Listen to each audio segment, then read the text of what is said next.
साथ संगत जी, प्रेम से कहना ये सुंदर रूप बना है। आज भी यहाँ बैठे हैं, भक्ति परमात्मा इस विषय पे हमने भाव सुने। अभी बात हुई खौफ की कि इस परमात्मा का खौफ, किसी का रिश्ता खौफ वाला है, किसी का रिश्ता कोई इसे अपना सखा मानता है, कोई इसे अपना पिता मानता है, कोई इसे यार मानता है। जैसे जैसे जिसने रिश्ता बनाया वैसा वैसा रिश्ता इस परमात्मा के साथ हर किसी का अपने अपने तरीके से, अपनी अपनी सोच के अनुसार, अपनी अपनी धारणाओं के अनुसार। और वहीं फिर सतगुरु ने आवाज दी कि रिश्ता, धारणाएं ये सब सीमित हैं, ये अधूरी हैं जब तक जिसके साथ रिश्ता कायम किया जा रहा है इसकी पहचान ना हो जाए, जब तक जिसे आवाज दी जा रही है इसके दर्शन ना हो जाएं, जब तक जिसके बारे में बोला जा रहा है, गाया जा रहा है, पढ़ा जा रहा है, जब तक इसके दर्शन ना हो जाएं। और सतगुरु ने इसी सत्ता के दर्शन कराए। मानव को यही कहा कि इसको जान लिया जाए, इस एक को जान के इसकी प्राप्ति कर ली जाए, फिर भक्ति की शुरुआत है। इसलिए फिर वो पंक्ति भी के नाम है दारू सब रोगां दा। हर रोग जो इस मानव को जिसने पकड़ा हुआ है उसकी दवाई ये नाम है। क्योंकि जैसे ही ये प्राप्ति होती है तो जो हर रोग का आधार है वो मेरी अज्ञानता है। वो अज्ञानता जो मुझे कर्ता बना देती है अपने जीवन का। मेरी अज्ञानता जो कहती है कि मैं ये और मैंने ये किया, और जितना जितना मैं करता जाता हूं उन सब का जोड़ बन के मेरी मैं बनती जाती है। और फिर जैसे ही इस कर्ता के दर्शन मुझे सही मायनों में सद्गुरु कराते हैं तो वह भाव जीवन से खत्म हो जाता है। तो ये जितने रोग हैं, जिस बुनियाद पे ये रोग खड़े थे वो ही नहीं रहती, कर्ता भाव खत्म हो जाता है। और यही प्राप्ति करके संतों ने नाच के, गा के, आवाज दे के, हर एक तरीके से सारी मानवता को जागृत करने का ये प्रयास किया है, करते आ रहे हैं, आज भी कर रहे हैं सदगुरु की कृपा से। कि ये जीवन जो है इसको अगर जीते जीते नहीं सजाया तो फिर फायदा ही क्या है। इसकी सजावट अगर जीते जी नहीं की गई तो फायदा ही क्या है। अगर धर्म को यही सोचा कि धर्म तो कहीं बाद में काम आने वाली चीज है, धार्मिक होना तो कहीं किसी परलोक को संवारने की बात है, और ये जीवन ऐसे ही कलेश कला सड़ते गलते बिता दिया तो फायदा ही क्या है। और यही अज्ञानता है जिसे सब लोग सच मानते हैं, जिसमें सब लोग जी रहे हैं। और इसलिए फिर जब सवाल आता है कि परमात्मा क्यों चाहिए, करना क्या है भक्ति का, तो अगर जवाब परलोक के आधार पर है मेरे जीवन में, तो जब ऐसे सवाल आते हैं कि जब बात ही आगे की है देखा किसने है, अभी क्या जरूरत है, तो जब अभी आज इस जीवन में परमात्मा का कोई अगर योग नहीं है, जरूरत नहीं है, उपयोग नहीं है, तो फिर करना ही क्या है, जरूरत ही क्या है। और इन्हीं सवालों से फिर और सवाल बनते हैं और ऐसे भाव आते हैं, तो इंसान कहता है कि ऐसी नास्तिकता या ऐसी आस्तिकता से नास्तिक होना बेहतर है।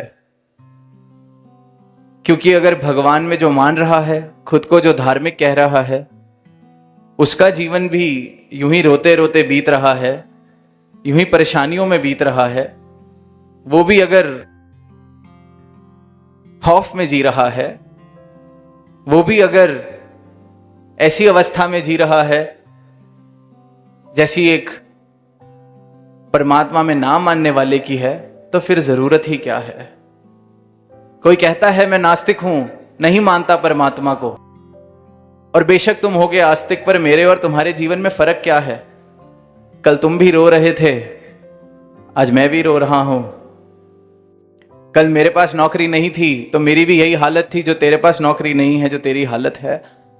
तो जीवन में अगर कोई फर्क ही नहीं है तो फिर आस्तिकता और नास्तिकता में क्या फर्क रह गया, जरूरत क्या है। फिर खौफ ही खाना है तो तू परमात्मा का खौफ खा के सीधी राह पर चल रहा है, मैं सरकार के खौफ से सीधी राह पर चल लूंगा, फर्क ही क्या है।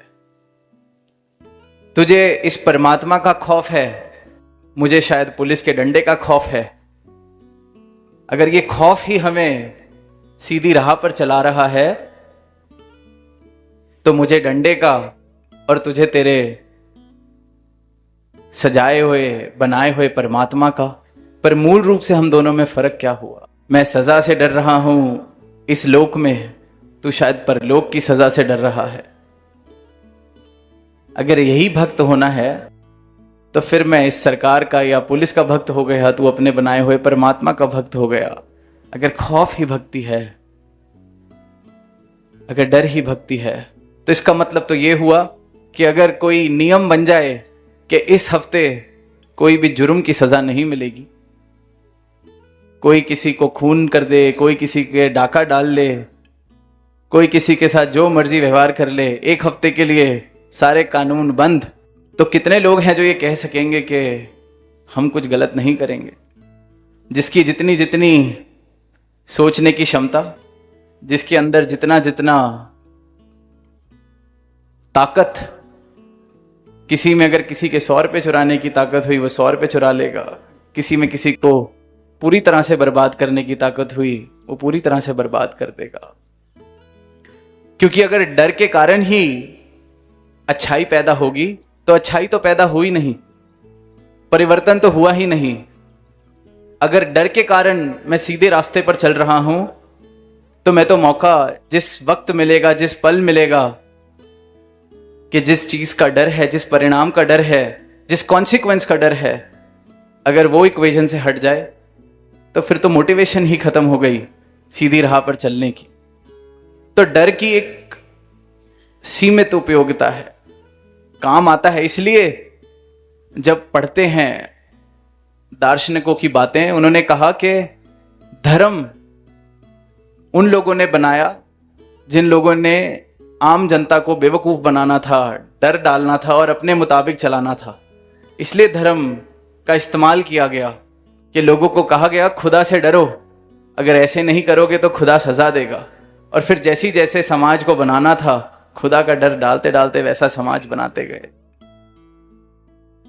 पर हम अपने जीवन में देखें, अगर किसी डर के कारण ही सीधी राह पर चल रहे हैं, बेशक हम कहें हमने इस परमात्मा के दर्शन किए और सिर्फ इसके डर से मीठा बोलते हैं, इसके डर से संगत जाते हैं, इसके डर से किसी के साथ फरेब नहीं करते, तो इसका मतलब तो ये हुआ कि मन में तो बहुत ख्याल आता है कि इसके साथ थोड़ा सा फरेब तो कर ही सकते हैं, पर फिर डर आ जाता है। चलो ये भी मुबारक है, डर के कारण एक साफ सुथरा समाज बना हुआ है। पर जब तक डर है, जब तक डर वाला रिश्ता है, तब तक इसका मतलब यह है कि एक होने का उपाय डर के रिश्ते में नहीं है। अच्छी शुरुआत है, अच्छा समाज है, अच्छी मर्यादाएं हैं, पर अब जैसा समाज है, जैसा समय हम देख रहे हैं, आज से 50 वर्ष पहले की कोई जब बात सुनाता है कि समाज कैसा था, तो उन बातों से आज का जो युवा है उसे लगता है ये कैसे ज़माने की बात की जा रही है। कोई कहता है कि हम तो अपने पिता के आगे आंख उठाकर भी नहीं देख सकते थे, इतना डर था। और आज युवा कहता है कि मेरा तो सबसे खास मित्र ही मेरे पिता हैं। डर का रिश्ता नहीं रहा, मर्यादाएं बदल गई, समाज बदल गया। तो ठीक क्या है, गलत क्या है, कैसे बताया जाए। अगर 50 साल पहले, 60 साल पहले समाज की, परिवार की जो मर्यादाएं थीं, आज वो मर्यादाएं बदल गईं। आज वो बातें सही नहीं कही जाएंगी अगर कहा जाए कि डर का रिश्ता है। आज बल्कि कहा जाता है घर पे डर का माहौल ना हो, प्रेम हो। और वहीं अगर ऐसे समाज में जीता हुआ इंसान कहे, उसे कहा जाए देख डर है, डर कितना जरूरी है, तेरे परिवार को जोड़ा हुआ है डर ने। अब डर खाना है, खौफ खाना है तो इससे खा, इस परमात्मा से खा। शायद 50 साल 60 साल पहले के युवा को बात समझ आएगी क्योंकि डर उसके जीवन का आधार था। पर आज वो कहेगा डर, डर तो डरे तो हम किसी से नहीं, सुनते हैं जैसे फिल्मों के डायलॉग कि डरता तो मैं अपने बाप से भी नहीं, क्योंकि डर खत्म हो गया, मित्रता आ गई परिवार में। तो जिसने डर को छोड़ ही दिया है, फिर वो परमात्मा से भी क्यों डरेगा? वो कहेगा कि परमात्मा तो सबको बनाने वाला है। एक तरफ वो गीत हैं, बुल्ले शाह के, जहां नाचा जा रहा है, गाया जा रहा है, और तुम कहते हो खौफ खा। फिर खौफ ही खाना है तो पुलिस के डंडे का खौफ। आज कोई गलती करेंगे, डर है कहीं ले जाएगा, जेल में डाल देगा। परमात्मा से डर के तो ये भी नहीं पता चलता कि वो देखो कितने गलत काम कर रहा है, कितनी धन दौलत है उसके पास। परमात्मा से डरने का फायदा क्या है? जो डर रहा है वो सीधी राह पर चल रहा है, जो नहीं डर रहा वो सारे नियम तोड़कर धन दौलत कमा रहा है। और फिर जो डर डर के सीधी राह चल रहा है वो भी उसको देख के सोचता है कि मैं कहीं ऐसे तो ही नहीं डर रहा, थोड़ा सा ट्राई हम भी मार लें।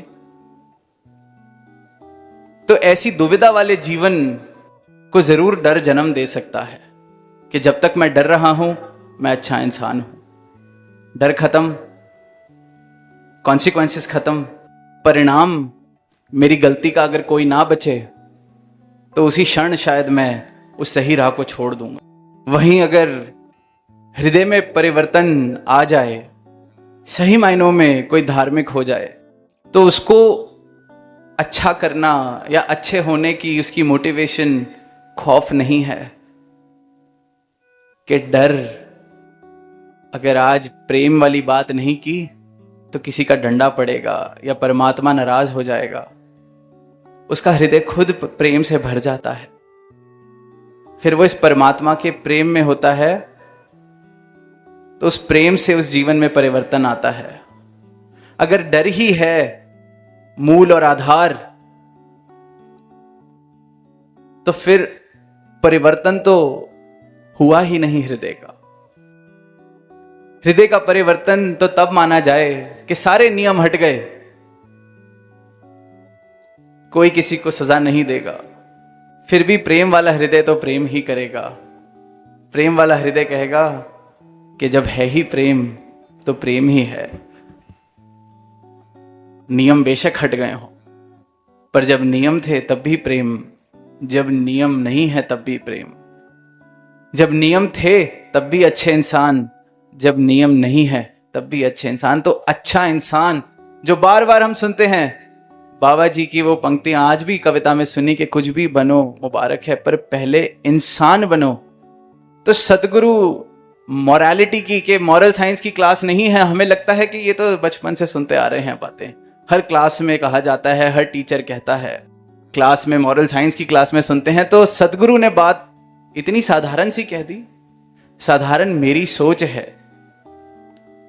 कि मैंने उस पंक्ति को भी अपनी साधारण बात में कि अच्छा इंसान ही तो बन के रहना है, सारी दुनिया ही बनी हुई है। फिर जो डर से बनी हुई है वो भी कहते हैं कि तुम सदगुरु के हुक्म में डर में अच्छे इंसान हो, हम पुलिस के डर से अच्छे इंसान हैं। पर जो सदगुरु का वचन है कि पहले बस इंसान बनो के हृदय में, जीवन में इस प्रकार का रूपांतरण हो, इस प्रकार का हृदय में परिवर्तन आए कि तुम अच्छे इंसान, सही मायनों में अच्छे हो गए हो। किसी डर से नहीं, किसी खौफ से नहीं कि कल कोई नरक में डाल देगा, कल कोई नाराज हो जाएगा, कल कोई ये कह देगा, कल कोई वो कह देगा। क्योंकि अगर ऐसा हुआ तो ऊपर ऊपर से जीवन मेरा जरूर अच्छा हो सकता है, मेरे कर्म अच्छे हो सकते हैं, पर मेरे अंदर की अवस्था आनंदित नहीं होगी, आनंदमय नहीं होगी, क्योंकि अंदर तो मैं सारे वो गलत काम करना चाह रहा हूंगा जो मैं बाहर डर के कारण नहीं कर पा रहा। अंदर तो मैं सोच रहा हूंगा कि इसको नुकसान पहुंचा देता अगर ये डर नहीं होता, इसको नुकसान पहुंचा देता अगर परमात्मा नहीं देख रहा होता, इसके साथ मैंने ये कर देना था अगर परमात्मा नहीं देख रहा होगा। डर, पर अवस्था आनंद वाली तो नहीं बनी। आनंद तो तब है कि हृदय में वह ही प्रेम रहा है, वह ही प्रेम रहा है, क्योंकि प्रेम के स्रोत से जुड़े, प्रेम से जुड़े, जीवन में प्रेम आया तो भक्ति में जो इकमिक अवस्था आती है वो प्रेम से ही आ सकती है। क्योंकि जब तक डर है तब तक दो होंगे, एक नहीं हो सकते। जिसका डर है और जो डर रहा है, दो। और प्रेम, प्रेम में तो कह ही दिया है कि प्रेम गली अति सांकरी, जामे दो ना समाये। और प्रेम की अवस्था जो भक्त की है, वहां पर तो प्रेमी बचता ही नहीं, सिर्फ प्रीतम रहता है। एक हो जाते हैं, इकमिक हो जाते हैं, तो ये इकमिक हो जाना भक्ति है, इकमिक हो जाना जीवंत मुक्ति है। डर, डर समाज को अच्छा रखने के लिए, सुंदर रखने के लिए जरूर उसका इस्तेमाल किया जाता है, नियम बनाए जाते हैं। जैसे घोड़ों के बारे में भी पढ़ते हैं, 3-4 श्रेणी के घोड़े बताए जाते हैं। एक है जिस पर चाबुक मारा जाता है तब चलता है, एक है इतना अड़ियल होता है कि चाबुक मारो तब भी नहीं चलता है, एक है जो सिर्फ चाबुक की दृष्टि पड़ जाए, देख ले तो चल पड़ता है, एक है जिसे जरूरत नहीं किसी भी चीज की। श्रेणी की बात है। अब हम कौन सी श्रेणी में जीवन जी रहे हैं? क्योंकि डर भी सब पर काम नहीं करता। कितनी दुनिया को देखते हैं, कहते हैं खुदा का खौफ खाओ, खौफ खाओ, पर उनकी चाल जैसी वो चल रहे हैं चलते ही जाते हैं। तो डर भी सब पे काम नहीं करता। जैसे वो घोड़ा, जितना चाबुक मार लिया जाए चलता ही नहीं, अपनी मनमर्जी का है। फिर जिन पे डर काम करता है तो जब जब चाबुक पड़ता है वो उतना चलते हैं उस घोड़े की तरह। जिसमें थोड़ा सा डर इस प्रकार का आ जाए कि नहीं ये पड़ ही ना जाए कहीं चाबुक, तो चाबुक को देखते ही, उसकी सोच करते ही, डर की सोच करते ही चलने लगता है। श्रेणी बदल गई कि इसको डराना भी नहीं पड़ता। और फिर उत्तम घोड़ा, कहते हैं उस घोड़े के बारे में कि उसको अगर किसी ने चाबुक दिखाया भी तो वो अपनी तौहीन समझता है कि मुझे दिखाना पड़ गया तो प्राप्ति ही क्या की मैंने। तो इंसान परमात्मा से डर के रिश्ते भी बना के बैठा हुआ है। और डर है इसलिए भ्रम है, डर है इसलिए परमात्मा के नाम पर, धर्म के नाम पर शोषण है, डर है इसलिए ये सत्य और धुंधला हो गया है दुनिया के लिए। क्योंकि उनको लगता है कोई ना कोई डरा कर, क्योंकि हम डरे पहले ही हुए हैं कि देख तेरा वो नुकसान हो जाएगा, देख तेरे साथ ये हो जाएगा, देख तेरे साथ वो हो जाएगा। तो इसलिए डर का जोर ज्यादा है, डर का प्रचार ज्यादा है, क्योंकि इंसान डरा हुआ है पहले से ही। हमारे चाहे संस्कार हैं जिन्होंने डरा रखा है, हमारी धारणाएं हैं जिन्होंने डरा रखा है, जिस बात ने भी डरा रखा है। पर डर है तो डर धार्मिक हमें सही मायनों में नहीं कर सकता, क्योंकि धार्मिक होना सही मायनों में वो है जो हृदय से जिसका परिवर्तन हो गया है, हृदय से जो इस परमात्मा के प्रेम में, इसके एहसास में इस प्रकार डूबा हुआ है कि अब किसी चीज का डर मुझे सही राह पर नहीं चला रहा, किसी डर की वजह से मैं अच्छा इंसान नहीं हूं। सदगुरु ने जब कहा कि कुछ भी बनो मुबारक है, पहले इंसान बनो, तो ऐसा इंसान जिसके जीवन में सही मायनों में इंसानियत आ गई है। तभी इंसानियत और रूहानियत संग संग वाली जो बात आई थी, ये संग संग ही आते हैं। रूहानियत, इस रूहान के साथ प्रेम इंसानियत को सही मायनों में जन्म देती है। और जब इस प्रकार से मैं धार्मिक होता हूं, तभी मैं सही मायनों में धार्मिक होता हूं, तभी सही मायनों में हृदय परिवर्तन होता है, तभी सही मायनों में भक्त कहलाए जा सकते हैं, तभी सही मायनों में जीवंत मुक्त हो सकते हैं। मुक्ति डर से, इस भाव से कि सही राह पर इसलिए नहीं चल रहे कि कोई सजा ना दे जाए। राह ये रह गई प्रेम की, सदगुरु की बताई हुई राह, क्योंकि प्रेम इतना है जहां मैं बचा ही नहीं। जब डर है तब भी कर्ता भाव मौजूद है कि ठीक करूं वरना कोई सजा दे देगा। कर्ता भाव तो नहीं गया, कर्ता भाव तब भी है। चुनाव कर रहे हैं ठीक और गलत में, कर्ता खुद को मान रहा हूं कि गलत करूंगा तो सजा, सही करूंगा तो रिवॉर्ड। और फिर मन में भाव आते हैं मैं तो सारा जीवन अच्छी अच्छी चीजें करता रहा, सही राह पर चलता रहा, कुछ प्राप्ति ही नहीं हुई, इससे अच्छा। कितने लोगों को ये बात कहते सुना है, क्या ही मिला देखो। रोज भगवान का नाम लिया, रोज किसी को मैंने नुकसान नहीं पहुंचाया, कुछ मैंने नहीं किया, पर मेरे साथ भी ये हो गया। तो जब ऐसे भ्रांति वाले भावों से हम जीवन जी रहे हैं, भ्रांति वाले भावों से खुद को धार्मिक कह रहे हैं, तो संदेह में ही रहेंगे हमेशा। और जब तक हृदय में, मन में संदेह है, मतलब ज्ञान आया नहीं है। क्योंकि अगर डर के आधार पर ही सही रास्ते पर चल रहा था, तो जिस दिन मुझे ऐसे लगा कि कोई सजा मिली है, जिस दिन मुझे ऐसे लगा मेरे मुताबिक कुछ नहीं हुआ, तो मैं उसी दिन ये सवाल पूछूंगा कि क्या ही फायदा हुआ डर कर चलने का। होता है, सबके साथ हुआ है। तो अगर ये सवाल आ रहे हैं, मतलब अभी प्रेम वाली भक्ति जीवन में नहीं है, मतलब अभी भी किसी डंडे के डर से सही राह पर चल रहे हैं। वरना इंसान ये ना पूछे फायदा ही क्या हुआ। फायदे के लिए चल रहे हैं, या किसी दुख से बचने के लिए सही राह पर चल रहे हैं, या किसी सुख की कि चलो सजा नहीं मिलेगी तो रिवॉर्ड मिलेगा, इनाम मिलेगा, और दोनों में से कुछ नहीं मिलता, तो मैं सवाल पूछता हूं फायदा ही क्या हुआ। तो सही मायनों में धार्मिक होना, इस प्रेम के स्रोत को जान लेना है, इस प्रेम के स्रोत को इस प्रकार अपने हृदय में बसा लेना है कि मैं भी प्रेम हो जाऊं। सही मायनों में वो जो बात है कि कुछ भी बनो मुबारक है, पहले बस इंसान बनो। इंसान जो परिवर्तित होके मैं इंसान बन जाऊं, किसी डर की वजह से नहीं, किसी खौफ की वजह से नहीं। प्रेम हो आधार मेरे जीवन का, क्योंकि फिर प्रेम ही मुझे रूपांतरित करेगा, प्रेम ही मेरे आनंद का स्रोत बनेगा। और सदगुरु के चरणों से, इस दातार से मेरा प्रेम ऐसा हो कि मैं भी प्रेम होता चला जाऊं। फिर भी भक्ति, फिर ये एकमिक होने वाली अवस्था के मैं करीब पहुंचूंगा। जितना जितना प्रेम मुझ में आता जाएगा, उतना उतना मैं करीब, उतना उतना मैं खत्म होता जाऊंगा। तो डर शुरुआती तौर के लिए अच्छा है,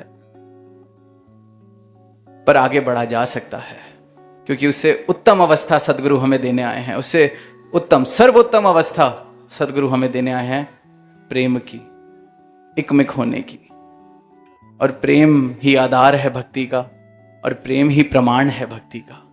तो दातार ऐसी मेहर करे कि ये इस प्रकार इस दातार का एहसास जीवन में आए, इस प्रकार ये सत्य जीवन में आए, सदगुरु का ज्ञान मेरे रोम रोम में इस प्रकार आए कि मैं वाकई ही हृदय से परिवर्तित हो जाऊं, बदल जाऊं।